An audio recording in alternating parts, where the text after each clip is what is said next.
À 23 ans, Claire cherche à acheter son premier appartement ici à Orléans. Alors depuis une semaine, elle fait le tour des agences immobilières de la ville. Déjà, j'ai voulu passer par agence parce que je ne veux pas faire par particulier. Particulier, bon, c'est toujours délicat, surtout en achat. J'y suis passée par location, ça s'est pas très bien passé. J'ai mis beaucoup de temps, donc là, c'est vrai que pour un achat, je préfère passer avec un professionnel. Problème, quand on fait appel à des professionnels, en plus de l'appartement, il faut payer les fameux frais d'agence, les honoraires que perçoit une agence sur chaque transaction. D'ordinaire, ils représentent 6 à 10% de la valeur du bien.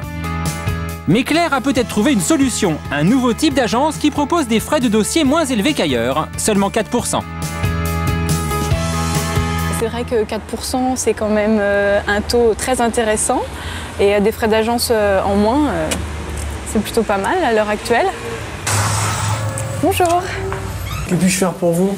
Alors, je suis à la recherche d'un T2 à acheter. Le budget? 120 000 euros. 120 000 euros. Frais d'agence inclus. Frais d'agence. Frais d'agence inclus. D'accord. Pour le budget, nous avons dit... Des agences qui cassent les prix en réduisant leurs commissions, c'est le principe du discount appliqué à l'immobilier. Une méthode qui marche notamment en période de crise.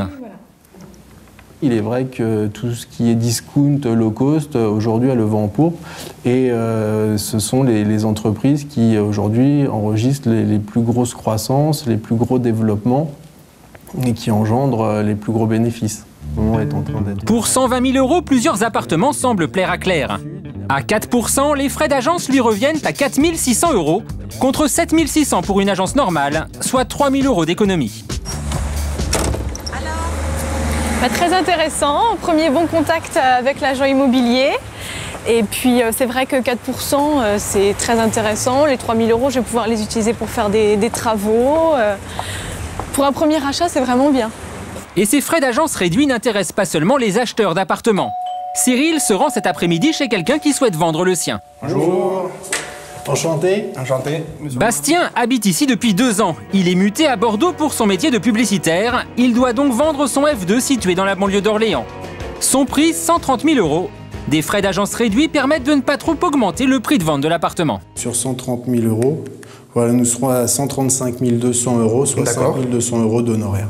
Ce qui, par rapport à ce qui se fait chez des agences traditionnelles, c'est grosso modo la moitié. D'accord. Une aubaine pour Bastien qui a besoin de vendre le plus vite possible. C'est vrai, mais maintenant, je suis content. Les frais d'agence sont pas élevés, donc ça va me permettre déjà d'avoir un prix cohérent par rapport au marché. Et puis j'espère pouvoir toucher justement un maximum de personnes par rapport à ça. Les frais d'agence, on peut en trouver encore moins chers, mais là c'est sur Internet que ça se passe.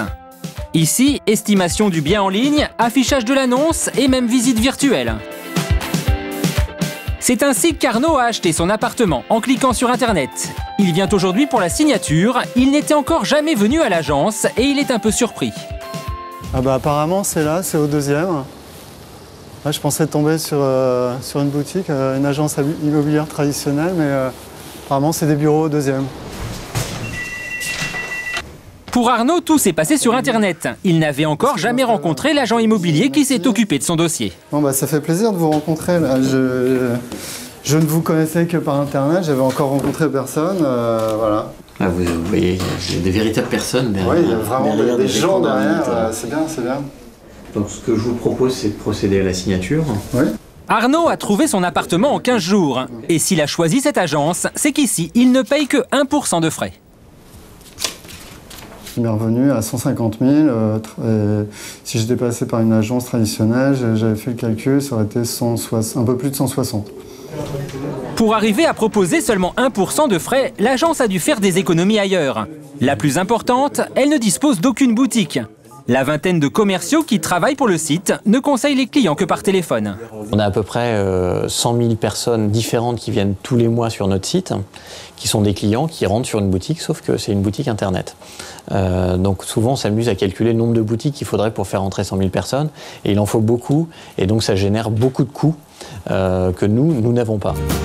Autre économie pour l'agence, les visites d'appartements. Elles se font seules, sans agent immobilier pour vous accompagner. Denis a repéré sur le site un appartement à Neuilly-sur-Seine. Il vient pour la visite. Ça vous embête pas de venir seul? Ah non, au contraire, je préfère visiter tranquillement l'appartement avec le propriétaire. C'est lui qui connaît parfaitement le bien, il connaît le quartier. Et puis je suis assez grand pour moi-même distinguer et faire la différence entre les WC et une chambre. Donc moi j'ai aucun problème, au contraire, je préfère discuter tranquillement et qu'on ne soit pas 5 ans dans l'appartement pour le visiter. Bonjour monsieur, Denis. Je viens pour l'appartement, non? Aucune réticence à visiter seul, mais pour un achat d'appartement, Denis préférait quand même passer par une agence. Et il a été séduit par cette annonce, un 3 pièces de 70 mètres carrés au prix de 600 000 €, avec une bonne surprise dans la salle de bain. C'est une grande salle de bain avec baignoire balnéo. Une grande douche. Ça ah oui, tout à fait, oui. L'agence m'avait prévenu que la salle de bain était vraiment avec l'allure, était moderne, spacieuse et très agréable, très fonctionnelle, avec une baignoire et puis aussi une belle paume de douche là. J'ai pas le sentiment d'avoir fait une visite pour rien, mais vraiment une visite qui correspond exactement à mes attentes et pertinente. Et ça, c'est pas l'objet de toutes les agences que j'ai vues jusqu'à présent, qui parfois vraiment me proposaient un rendez-vous uniquement pour me connaître et puis après peut-être se décharger de biens qu'ils n'arrivaient pas à vendre. S'il achète cet appartement, Denis paiera donc 6 000 € de frais contre plus de 30 000 dans une agence traditionnelle. 24 000 € de moins, une économie appréciable qui devrait le convaincre. Maintenant, comme dirait Colombo, il faut jouer avec ma femme parce que c'est ma femme qui décide. Donc je vais lui en parler.